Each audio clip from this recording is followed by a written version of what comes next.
Selamat datang di 3 Manajer Amatir Bahas Taktik Bola. London Derby yang dilaksanakan pada pekan ke-9 Liga Inggris kemarin tanggal 21 Oktober 2023 mempertemukan Arsenal yang bertandang ke Stamford Bridge. Chelsea terpaksa harus puas dengan hasil seri 2 sama meskipun mereka terlebih dahulu memasukkan 2 gol ke gawang David Raya. Bagaimanakah pertandingan berjalan secara taktikal? Inilah analisisnya. Chelsea bermain dengan formasi 4-2-3-1 di mana Gallagher diplot sebagai pemain tengah, diikuti trisula lini serang mereka, Mudryk, Sterling, dan juga Cole Palmer. Sedangkan di sisi lain Arsenal bermain dengan formasi 4-3-3 dengan lini tengah diisi Odegaard, Jorginho, dan Declan Rice, diikuti trio penyerang mereka Saka, Gabriel Jesus, dan Gabriel Martinelli. Chelsea bermain pressing tinggi dalam skema bertahan mereka untuk memperlambat alur bola dari Arsenal dengan cara Cole Palmer menjadi penyerang di tengah, bertukar posisi dengan Sterling yang bermain di sayap kanan. Chelsea melakukan pressing dengan skema 4-4-2 dengan Gallagher yang naik sejajar dengan Cole Palmer sebagai duet striker di depan. Sterling dan Mudryk pun menjadi turun atau menjadi midfielder kiri dan kanan sejajar dengan Enzo serta Caicedo. Dalam fase build-up serangan, terlihat bahwa Cucurella dan Malo Gusto diminta untuk melebar dengan fokus cenderung menyerang. Oleh karena itu, Enzo diminta untuk turun dan bertindak sebagai penghubung bola ke Cucurella ataupun sebagai pemain bertahan ketiga di fase build-up. Caicedo juga sering turun untuk menambahkan opsi passing bagi Chelsea dan membantu Chelsea dalam skema bertahan kali ini. Sedangkan di sisi lain, pada awal babak pertama ini Arsenal terlihat bermain tidak terlalu menyerang dan cenderung lebih bertahan. Dilihat juga dari Arsenal yang kadang menggunakan skema 4-4-2 atau bahkan 4-2-4 dengan Odegaard yang akan ikut maju dengan Gabriel Jesus. Namun ketika fase bertahan mereka akan ikut mundur atau regroup. Arsenal juga tidak terlalu melakukan pressing yang tinggi. Bahkan bisa dibilang mereka menggunakan mid block di awal babak pertama ini atau mereka menaruh garis pressing mereka di tengah lapangan bola. Berawal dari serangan yang dibangun lewat area tengah lapangan oleh Chelsea, Cole Palmer yang diberikan bola oleh Conor Gallagher kemudian membawa bola melewati garis tengah lapangan sebelum mengoperkan bola tersebut kepada Raheem Sterling. Di sini, Mudryk terlihat mengisi posisi penyerang yang sedang kosong, sedangkan sisi kiri penyerangan Chelsea diisi oleh Enzo Fernandez. Tidak menunggu lama, Sterling pun yang ada di sisi kanan mengirim umpan ke arah Mudryk yang sedang menusuk di tengah kotak penalti Arsenal. Naas, bola justru mengenai tangan William Saliba ketika menyundul. Meski begitu, wasit belum menunjuk titik penalti dan membiarkan permainan berjalan terlebih dahulu. Dikarenakan VAR yang masih meninjau ulang insiden tersebut. Setelah tinjauan lebih lanjut beberapa menit kemudian, wasit akhirnya memberikan keputusan penalti untuk Chelsea dan berhasil dikonversi menjadi gol oleh Cole Palmer. Skor sementara Chelsea 1, Arsenal 0. Setelah kebobolan di menit 14 tadi, Arsenal mencoba menyamakan kedudukan dengan cara bermain lebih menyerang dan melakukan pressing yang cukup tinggi. Kali ini, Arteta nampak memplot Ben White yang bermain di sisi kanan untuk lebih sering menyerang atau lebih sering maju untuk membantu penyerangan. Namun, masih belum membuahkan apapun karena pertahanan Chelsea yang cukup rapat dan solid. Setelah beberapa menit saling serang, namun masih belum membuahkan hasil, babak pertama pun usai dengan skor Chelsea 1, Arsenal 0. Menurut kami, babak pertama ini agak cukup membosankan karena Arsenal yang selalu gagal untuk menyerang dan mereka membuahkan 0 shot on target, dan Chelsea yang chance-nya cukup bagus namun kurang bisa dikonversi dengan baik oleh penyerang mereka. Pada babak kedua ini, Arsenal langsung mengganti satu pemain mereka yaitu Alexander Zinchenko dengan Takehiro Tomiyasu yang akan mengisi posisi bek kiri inverted tersebut. Terlihat, Tomiyasu ditugaskan oleh Arteta untuk membantu fase build-up Arsenal dengan bertindak sebagai extra man di area lini tengah Arsenal. Terlihat juga Declan Rice sering kali turun untuk membantu build-up Arsenal sekaligus bergantian dengan Gabriel untuk mengisi posisi bek kiri yang ditinggalkan oleh Tomiyasu.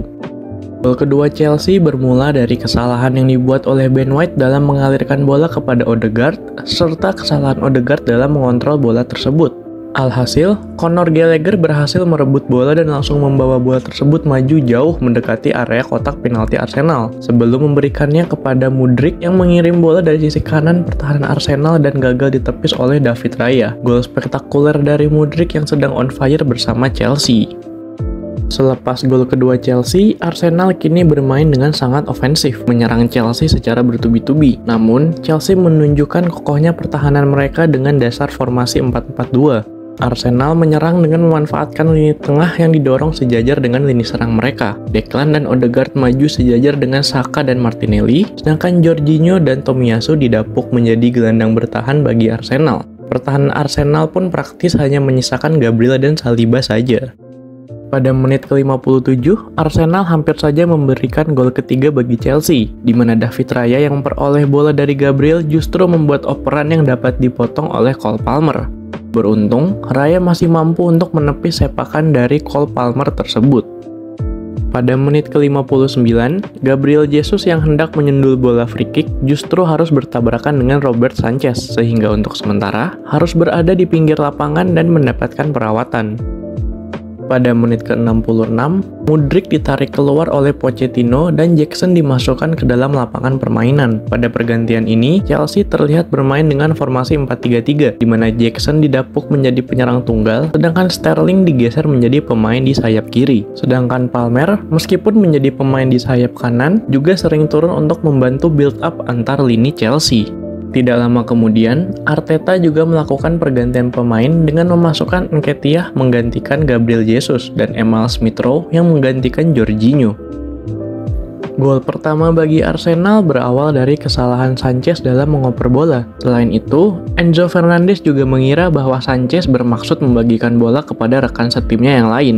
Blunder inilah yang dimanfaatkan oleh Declan Rice untuk mengirim first time shot dari luar kotak penalti, serta berbuah gol pertama bagi Arsenal dan membuat kedudukan menjadi Chelsea 2, Arsenal 1. Setelah gol ini, Arsenal langsung melakukan pergantian pemain dengan masuknya Havertz dan Trossard menggantikan Odegaard dan Martinelli.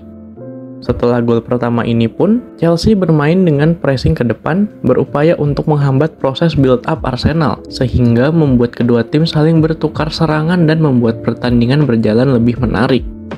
Pada menit ke-83, Pochettino mengganti dua pemain sekaligus dengan masuknya Reece James yang baru sembuh dari cedera serta Noni Madueke untuk menggantikan Sterling dan Cole Palmer yang nampaknya agak kelelahan. Tidak lama setelah itu, distribusi bola lambung ke depan oleh David Raya membuahkan hasil ketika bola tersebut diambil oleh Havertz yang langsung memberikan operan kepada Saka yang sempat untuk menggeser bola ke sisi kirinya dan langsung memberikan umpan ke arah tiang jauh yang langsung disambut oleh super sub Trossard yang lepas dari penjagaan Malo Gusto dan langsung melakukan tap-in untuk menjadikan skor 2-2 untuk Arsenal. Vision yang luar biasa dari Bukayo Saka. Reece James yang baru masuk nampaknya juga diplot menjadi right midfielder oleh Pochettino, dikarenakan sekarang Chelsea nampak bermain lebih bertahan dengan formasi 4-5-1, keputusan yang cukup menarik dari Pochettino.